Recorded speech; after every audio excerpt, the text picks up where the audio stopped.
Olá, meu amigo, minha amiga, meu irmão, minha irmã, todos bem? Pois é, vamos dar continuidade então nessa série de vídeos que nós estamos fazendo aí, nós estamos mostrando para vocês, sobre se realmente nós vamos para algum lugar na restauração da Terra, no milênio, após o milênio, na vida eterna, na eternidade. Por enquanto não vimos nada, né?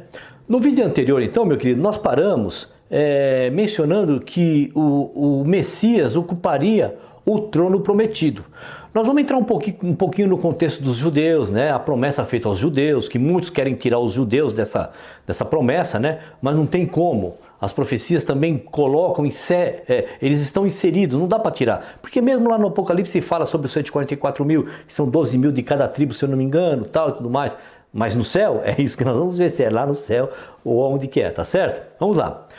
O Messias ocupa o trono prometido. Vamos lá, meu querido, vamos considerar o reino do Criador em três fases. A, reino espiritual da graça, o atual, né, com o nosso Messias, né, o nosso Salvador reinando em nossos corações. B, reino milenar do Salvador sobre a terra, restauração ao paraíso edênico. E C, reino eternal, com a total renovação do planeta no fim do milênio, a descida da Nova Jerusalém e a entrega do reino ao Pai pelo nosso Salvador. 1 Coríntios capítulo 15, versos 24 a 27, diz assim, vamos lá.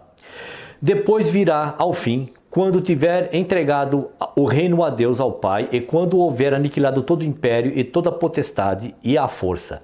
E quando todas as coisas lhe estiverem sujeitas, então o mesmo Filho lhe se sujeitará àquele que todas as coisas lhe sujeitou. O trono de Davi e a promessa de um sucessor, o Salvador, ao trono e ao governo foi resultado de um firme e inquebrantável pacto feito pelo Altíssimo e Davi. 2 Samuel capítulo 7, verso 16 diz assim: porém, a tua casa, o teu reino serão firmados para sempre diante de ti. Teu trono será firmado para sempre. Meu querido, eu não quero entrar aqui no aspecto, né, e nem no cerne de que Davi foi mentiroso, que então aí, tá vendo, o Criador prometeu a Davi que construiu. Não é nesse contexto de construção de templo, de justificativa, não é nesse. O contexto aqui é sobre a vida eterna, aonde estarão as pessoas durante a vida eterna. Então nós vemos aqui que o Criador fez um pacto com Davi, que o reino dele, que o trono dele duraria para sempre. Lembra do vídeo anterior que eu fiz? Que o nosso Messias, ele teria que passar sobre a semente de quem? De Davi. Certo ou não? Então não se esqueça. Por isso é assim, ó, eu me preocupo muito em colocar, se você quer assistir os meus vídeos, assista desde o começo. Porque eu estou montando uma estrutura para ficar claro na sua mente. Tá certo? Eu não estou começando com um assunto completamente complicado sem antes dar uma luz para você sobre aquilo que eu estou falando. Então, quando eu estou falando para você aqui que a promessa do Criador, que o trono de Davi duraria para sempre, não era Davi o trono dele, é pela semente que passaria por esse trono. Este pacto, meu amigo, foi renovado também com Salomão, seu filho. Vamos lá. Primeira, não quero entrar no mérito de Salomão, ser maçom, bruxo, seja lá o que for que você queira dizer que ele seja. Mais uma vez, se atente que o foco aqui é vida eterna aonde? Milênio aonde? Restauração da terra, aonde estarão as pessoas? Não se deixe, meu querido, achar que eu quero justificar Salomão, eu quero justificar Davi, nada disso, templo, não é isso. O foco não é esse. Vamos lá. 1 Crônicas, então, capítulo 22, de 8 a 10, diz o seguinte, vamos lá. Porém, a minha palavra do Senhor veio dizendo, tu derramaste sangue em abundância e fizeste grandes guerras. Não edificarás casa ao meu nome, porquanto muito sangue tens derramado na terra, perante a minha face. Eis que o filho que te nascer será homem de repouso, porque repouso lhe dei de dar de todos os seus inimigos em redor. Portanto, Salomão será o seu nome, e paz e descanso darei a Israel nos seus dias. Este edificará a casa ao meu nome, ele me será por filho e eu a ele por pai. Confirmarei o trono do seu reino sobre Israel para sempre. Não vou entrar mais uma vez aqui, deixar bem claro, lembra? Crônicas, era o puxa-saco do rei escrevendo coisas para o rei. O rei mentia, ele escrevia. O rei não mentia, ele mentia para o rei. Mas não quero entrar nesse foco, tá? De que vai fazer casa, fazer templo, isso, aquilo. O foco é a ideia de aonde estarão os salvos na restauração, no milênio, depois do milênio, na eternidade, tá bom? Segunda Crônicas, então, capítulo 7, versos 17 e 18, diz assim, vamos lá. Quanto a ti, se andares diante de mim, como andou Davi teu pai, e fizeres conforme tudo o que te ordenei, e guardares os meus estatutos e os meus juízos, também confirmarei o trono do teu reino, conforme o concerto que fiz com Davi, teu pai, dizendo, não te faltará varão que domine em Israel. Note, meu querido, que o Criador assumiu este compromisso. A ideia de alguns de que o mestre vai levar a igreja, né? Quem é a igreja? Nós somos a igreja, né? Quem é a igreja, né? Não se esqueça. Então a ideia de que alguns têm de que o nosso mestre vai levar a igreja, ou seja, as pessoas, os salvos, para o céu e lá reinar, tem essa tendência a anular as promessas divinas feitas a Davi. Sabemos que o Todo-Poderoso vai sustentar a aliança que fez e nada, absolutamente nada, de forma alguma mudará a palavra do Altíssimo desta firme aliança. Ele mesmo diz lá em Salmos capítulo 89, versos 34 a 37 o seguinte, vamos lá. Não quebrarei o meu concerto, não alterarei o que saiu de meus lábios. Uma vez jurei por minha santidade que não mentirei a Davi. A sua descendência durará para sempre, o seu trono será como o sol perante mim. Será como o estabelecido para sempre, como a lua, e a testemunho do céu é fiel. Jeremias capítulo 23, verso 5 diz assim, vamos lá.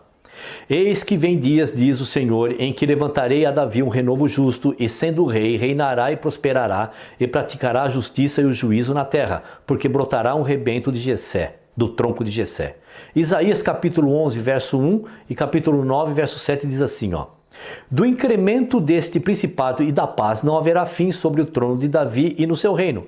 Do aumento deste principado e da paz não haverá fim sobre o trono de Davi e no seu reino, para afirmar e o fortificar com juízo e com justiça, desde agora e para sempre. O zelo do Senhor dos Exércitos fará isto. Conseguem compreender, meu querido, por que fala que o trono de Davi durará para sempre, o reino? Não é Davi. O rei Davi está falando da semente dele. Quem? Salomão? Claro que não. Está falando de quem? Do nosso Messias, que passou pela semente de Davi. O Criador ainda nos dá uma prova da veracidade e a infalibilidade de suas promessas ao afirmar lá em Jeremias capítulo 33, verso 20, 21, 25 e 26 o seguinte, vamos lá. Assim diz o Senhor, se puderes invalidar o meu concerto do dia e o meu concerto da noite, de tal modo que não haja dia e noite a seu tempo, também se poderá invalidar o meu concerto com Davi, meu servo, para que não tenha filho e que reine no seu trono. Também rejeitarei a descendência de Jacó e de Davi, meu servo, de modo que não tome da sua semente, que domine sobre a semente de Abraão, Isaque e Jacó, porque removerei o seu cativeiro e apiedar-me-ei deles. Embora as profecias afirmem a conversão dos judeus na vinda do Mestre e a futura participação dos mesmos no reino milenar, há alguns que querem, por todas as maneiras, excluir a Israel das preciosas promessas anteriormente feitas pelo Criador. Persistem em afirmar que tais promessas estavam na dependência da obediência do povo de Israel, ou seja, que só participariam das mesmas se fossem obedientes. Faço uma pergunta, o que eu ou você temos de melhor daquele povo lá? O que nós somos mais gostosos, melhores, para que nós possamos herdar a promessa e eles não? Não tem, querido. Tá? E todos, em todos os tempos são candidatos à salvação. Visto que já nos dias apostólicos os israelitas se endureceram e passaram a rejeitar as mensagens do Altíssimo, muitos religiosos, desconhecendo as profecias, lançam Israel totalmente fora dos planos divinos. Todavia, pergunto, é isto realmente o que a Escritura ensina? De forma alguma, né, meu amado? Vejamos o que Paulo diz. Romanos, lá, capítulo 11, verso 25, diz assim, vamos lá. Porque não quero, irmãos, que ignoreis este segredo, para que não presumais de vós mesmos, que o endurecimento veio em parte sobre Israel, até que a plenitude dos gentios haja entrado, e assim todo Israel será salvo.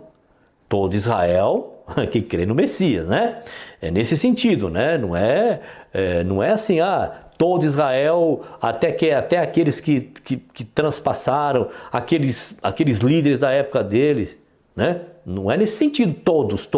É no sentido que esperaram a redenção. De uma maneira ou de outra, de simbologia ou não, mas esperaram a redenção dele, tá certo?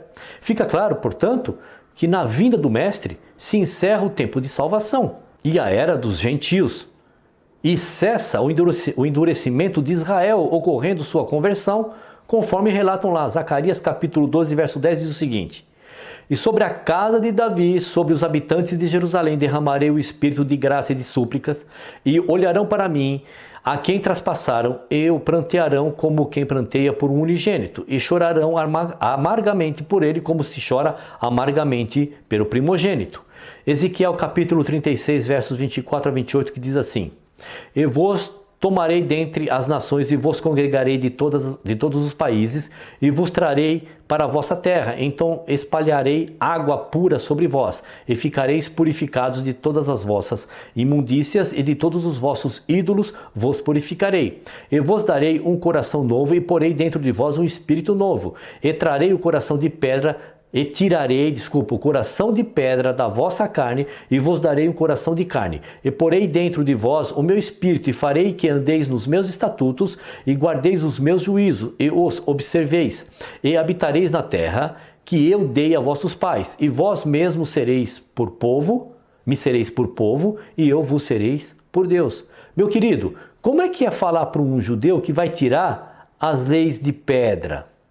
Será que ele está dizendo que aquelas leis dadas lá no Sinai será arrancada e dará uma nova lei?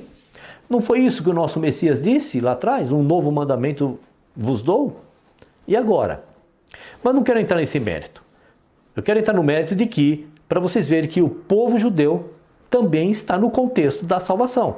E por acaso, em algum momento você viu aqui eu ler que esse povo judeu que também vai herdar, que serão candidatos à salvação, vão para algum lugar? É nesse contexto que eu estou trazendo essas informações dos judeus. Você viu algum profeta dizendo, e vocês vão para o céu? Vocês vão para um lugar fora daqui? É disso que está dizendo em algum momento? Vamos lá, vamos continuar Romanos. Vamos lá, abra o livro lá de Romanos, capítulo 11, versos 26 e 27, que diz o seguinte: e assim todo o Israel será salvo, como está escrito: de Sião virá o libertador, e desviará de Jacó as impiedades. E esse será o meu concerto com eles quando eu tirar os seus pecados. Tirar os seus pecados, salvação. No céu, e vão para o céu, está escrito isso, você leu isso? Eu não estou lendo isso. Jeremias capítulo 33, versos 7 e 8 diz o seguinte: e removerei o cativeiro de Judá, de Israel, eu os edificarei como no princípio, e os purificarei de toda a sua maldade com que pecaram contra mim, e perdoarei todas as suas iniquidades com que pecaram contra mim e com que transgrediram contra mim. Meu amigo, a desobediência do povo de Israel lhe traria muitas consequências, muitas punições. Porém, nada disso alteraria as promessas do reino, certo? Salmos capítulo 89, versos 28 a 35 diz assim: a minha benignidade lhe guardarei para sempre, e o meu conserto lhe será firme, e conservarei para sempre a sua descendência e o seu trono, como os dias do céu. Se os seus filhos deixarem a minha lei e não andarem nos meus juízos, se profanarem os meus preceitos e não guardarem os meus mandamentos, então visitarei com vara a sua transgressão e a sua iniquidade com açoites. Mas não retirarei totalmente dele minha benignidade, nem faltarei a minha fidelidade. Não quebrarei o meu concerto, não mentirei a Davi. O que ele prometeu a Davi? Que o trono dele seria eterno. O Salmo 132, verso 11, fala de quem é que vai dar esse trono e quem é? Vamos ver. Salmo 132, verso 11 diz assim, vamos lá. O Senhor jurou a Davi com verdade e não se desviará dela. Do fruto do teu ventre, porém sobre o teu trono. Quem? Salomão? Qualquer outro filho dele? Também não, meu querido. Está falando de quem? Lembra lá do videozinho? Né? Dos vídeos que eu menciono de quem é o nosso Salvador? Você está lembrado? Né? Passaria pela semente de Davi, né? O apóstolo Pedro também confirmou, vamos lá, Atos capítulo 2, de 29 a 30, diz o seguinte: seja-me lícito dizer-vos livremente acerca do patriarca Davi, sendo pois ele profeta, e sabendo que Deus lhe havia prometido com juramento que do fruto dos seus lombos segundo a carne, levantaria o Cristo para o assentar sobre o seu trono. O trono de Davi, né? Tá clara essa passagem para nós, né? Que conforme a promessa feita a Davi, que dos seus lombos, da sua carne, haveria de levantar o Cristo. Quem é o Cristo da tribo de Judá? Quem é? Vamos lá. É o nosso Messias, nosso Salvador. Certo? A promessa é nele, e que se sentaria no trono de Davi. Aonde? No céu? É claro que aqui, amigo, quando fala no trono de Davi, está falando figuramente que vai ser aqui o trono do nosso Messias. Já temos visto, meu querido, com fartas provas, que o Messias é o rei que vai se assentar no trono de Davi. O anjo confirmou a Maria. Lucas capítulo 1, versos 31 a 33. Vamos lá. Este será grande e será chamado Filho do Altíssimo, e o Senhor Deus lhe dará o trono de Davi, seu pai, e reinará eternamente na casa de Jacó, e o seu reino não terá fim. Pergunta: quem é o pai do nosso Messias? É Davi? Então, da mesma maneira que eu não posso entender que, como está escrito aqui nesse verso que nós acabamos de ler, que é do trono do teu pai, Davi, que não é diretamente dessa maneira que deve se entender, mesma coisa, o trono de Davi. É de uma maneira figurada, uma metalinguística, não é isso, meu amigo? A escritura está cheia de maneiras eu já fiz até o vídeo de figura de linguagem, não é isso, meu amado? Bom, assim que, baseados nas profecias, os apóstolos estavam seguros do estabelecimento do reino na terra e desconheciam totalmente esta teoria, meu amigo, essa teoria louca, enganosa, de que os fiéis iriam para o céu. Os textos de Lucas capítulo 19, versos 11 e 12 diz assim, vamos ler. Jesus contou uma parábola para os que ouviram o que ele tinha dito. Agora ele estava perto de Jerusalém e por isso eles estavam pensando que o reino de Deus ia aparecer logo. Então Jesus disse, certo homem de uma família importante foi para um país que ficava bem longe, para lá ser feito rei e depois voltar. João capítulo 6, versos 14 e 15 diz assim, vendo, pois, aqueles homens o milagre que Jesus tinha feito, diziam, este é verdadeiramente o profeta que devia vir ao mundo. Sabendo, pois, Jesus que haviam de vir arrebatá-lo para o fazerem rei, tornou a retirar-se ele só para o monte. Atos capítulo 1, versos 6 a 8 diz o seguinte, vamos lá. Aqueles, pois, que se haviam reunidos perguntaram-lhe dizendo, Senhor, restaurarás tu neste tempo o reino a Israel? E disse-lhes, não vos pertence saber os tempos ou as estações que o Pai estabeleceu pelo seu próprio poder, mas recebereis a virtude do Espírito Santo que há de vir sobre vós, e ser-me-eis testemunhas tanto em Jerusalém como em toda a Judéia, Samaria e até os confins da terra. Vocês viram, meu amado, que eles esperavam o reino aqui. Aonde que estavam falando? Olha, me leva lá para o céu. Quando é que você vai me levar para o céu para estar lá eternamente? A restauração, a ideia que eles tinham, conforme as profecias, era da restauração aqui, neste mundo. Então essas passagens, meu querido, provam que eles esperavam uma implantação imediata do reino do Salvador aonde? Aqui na terra. Aqui, meu querido. Todavia, era necessário que, por meio da pregação do Evangelho do Reino, até os confins da terra, as bases do reino se expandissem por todo o planeta mundial, de uma maneira global, e não somente de um caráter local regional. As profecias falam que o reino seria de uma a outra extremidade da terra. Daniel capítulo 2, versos 35 a 44 diz assim, então foi juntamente esmiuçado o ferro, o barro, o cobre, a prata e o ouro, os quais se fizeram como a pragana das eiras no estio, e o vento os levou e não se achou lugar algum para eles. Mas a pedra que feriu a estátua se fez um grande monte e encheu toda a terra. Este é o sonho, também a interpretação dele diremos na presença do rei. Tu, ó rei, és rei de reis, pois o Deus dos céus tem dado o reino e o poder e a força e a majestade. E onde quer que habitem filhos de homens, animais do campo e aves do céu, ele tos entregou nas tuas mãos e fez que dominasse sobre todos eles. Tu és a cabeça de ouro. E depois de ti se levantará outro reino, inferior ao teu, e um terceiro reino de metal, o qual terá domínio sobre toda a terra. E o quarto reino será forte como ferro. Pois como o ferro esmiuça e quebra tudo como o ferro quebra todas as coisas, ele esmiuçará e quebrantará. E quanto ao que visse dos pés e dos artelhos, em parte de barro de oleiro e em parte de ferro, isso será um reino dividido, contudo haverá nele alguma coisa de firmeza do ferro, pois que viste o ferro misturado com o barro de lodo. E como os artelhos eram em parte de ferro e em parte de barro, assim, por uma parte o reino será forte e por outra será frágil. Quanto ao que viste do ferro misturado com barro de lodo, misturar-se-ão com semente humana, mas não se ligarão um ao outro, assim como o ferro não se mistura com o barro. Mas nos dias desses reis, o Deus do céu levantará um reino que não será jamais destruído, e esse reino não passará a outro povo. Esmiuçará e consumirá todos esses reinos e será estabelecido para sempre. A pergunta que eu faço é, está dizendo que será estabelecido para sempre no céu? No céu, em outro local? É isso que você está querendo me dizer?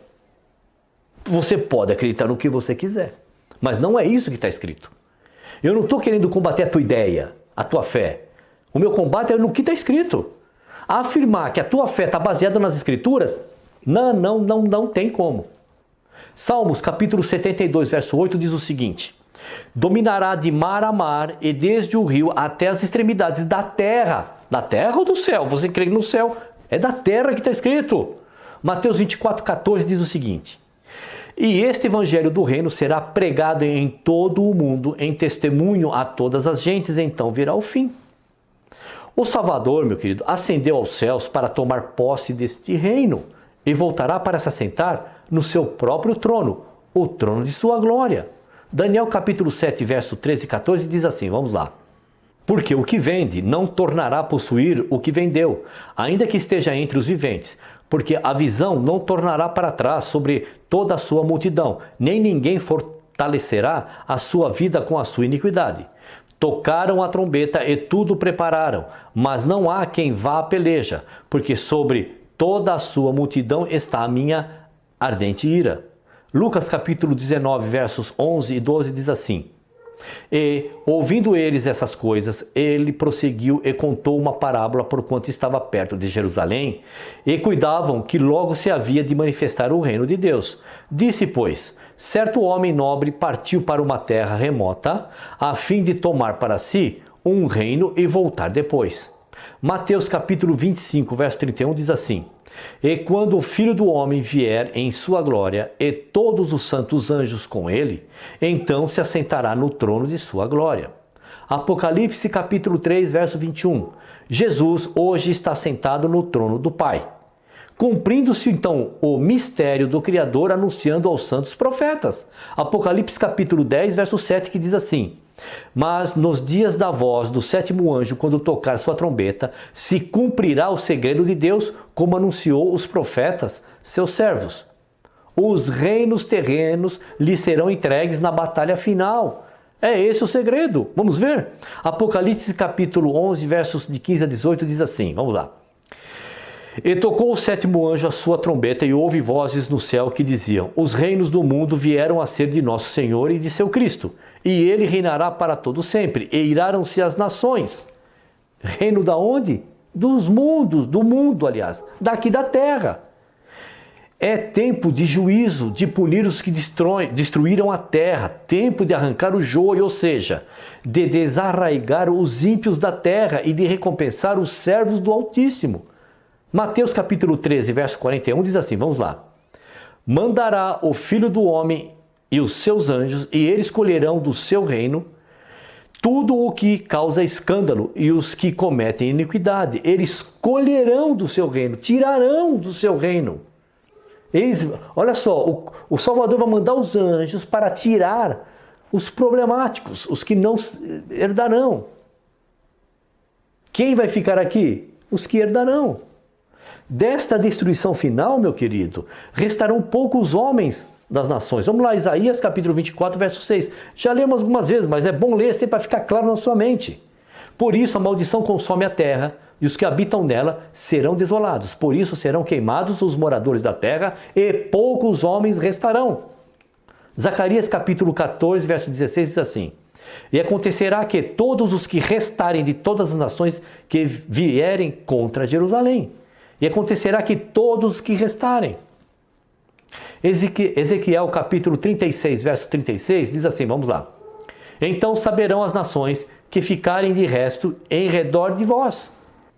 Desaparece todo o engano religioso, cessam todos os conflitos e finalmente reina paz e justiça onde? Aqui na terra, meu querido. Miqueias, capítulo 4, verso 1 e 2 diz o seguinte, vamos lá. Mas nos últimos dias acontecerá que o monte da casa do Senhor será estabelecido no cume dos montes e se elevará sobre os outeiros, e concorrerão a ele os povos, e irão muitas nações e dirão, vinde e subamos ao monte do Senhor e à casa do Deus de Jacó, para que nos ensine os seus caminhos e nós andemos pelas suas veredas, porque de Sião sairá a lei e a palavra do Senhor de Jerusalém. Cadê o céu aqui? Cadê o céu nessa leitura? Agora, você quer dizer, monte de Sião era no céu, tal? Meu amigo, a santa cidade não vai descer? Isaías capítulo 2, verso 2 a 4 diz o seguinte, e acontecerá nos últimos dias que se firmará o monte da casa do Senhor no cume dos montes e se exalçará por cima dos outeiros e concorrerão a ele todas as nações. E virão muitos povos e dirão, vinde, subamos ao monte do Senhor, à casa do Deus de Jacó, para que nos ensine o que concerne aos seus caminhos e andemos nas suas veredas, porque de Sião sairá a lei e de Jerusalém a palavra do Senhor. E ele exercerá o seu juízo sobre as nações e repreenderá muitos povos, e estes converterão as suas espadas em enxadões e as suas lanças em foices. Não levantará espada nação contra nação, e nem aprenderão mais a guerrear.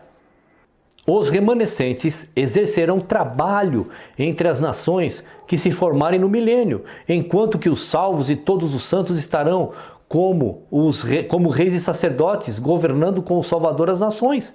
Zacarias capítulo 8, versos 20 a 22 diz assim, vamos lá. Assim diz o Senhor dos Exércitos, ainda sucederá que virão povos e habitantes de muitas cidades, e os habitantes de uma cidade irão à outra, dizendo, vamos depressa suplicar o favor do Senhor e buscar o Senhor dos exércitos.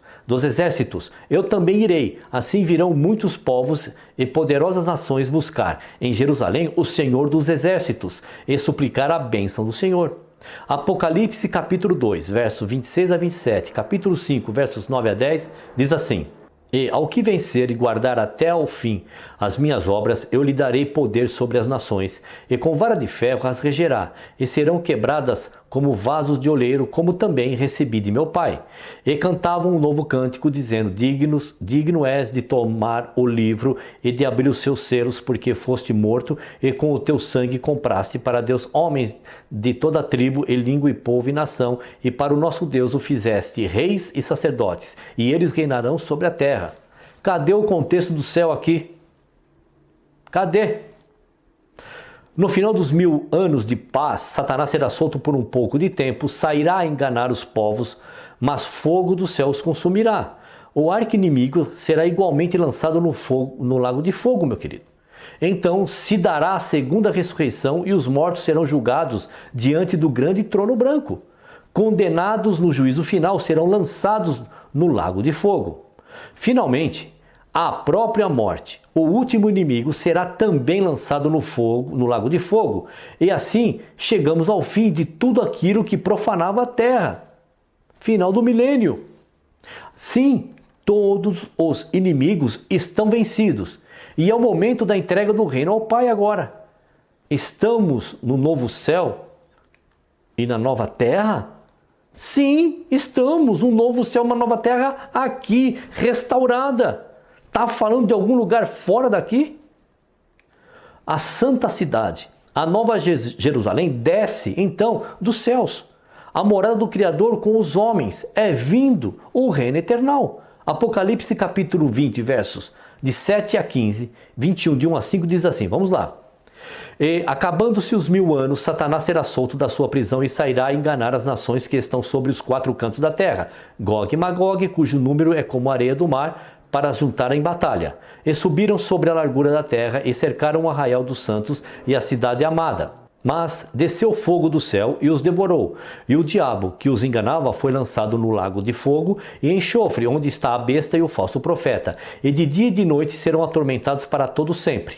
Vi um grande trono branco e o que estava sentado sobre ele, de cuja presença fugiu a terra e o céu, e não se achou lugar para eles. E vi os mortos, grandes e pequenos, que estavam diante do trono, abriram-se os livros. Abriu-se outro livro, que é o da vida, e os mortos foram julgados pelas coisas que estavam escritas nos livros, segundo as suas obras. E deu o mar os mortos que nele havia, e a morte e o inferno deram os mortos que neles haviam, e foram julgados cada um segundo as suas obras.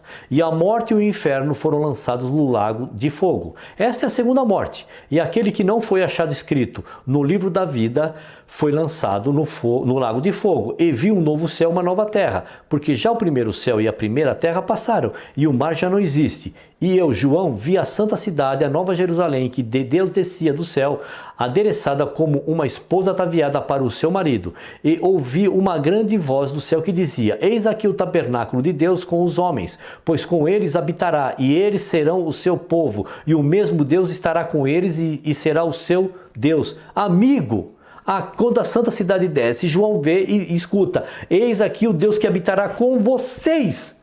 Aonde? Aqui. Poxa vida, aqui! Aonde que está o conceito de céu? Aonde está? Vamos continuar. E Deus limpará dos seus olhos toda lágrima, e não haverá mais morte, nem pranto, nem clamor, nem dor, porque já as primeiras coisas são passadas.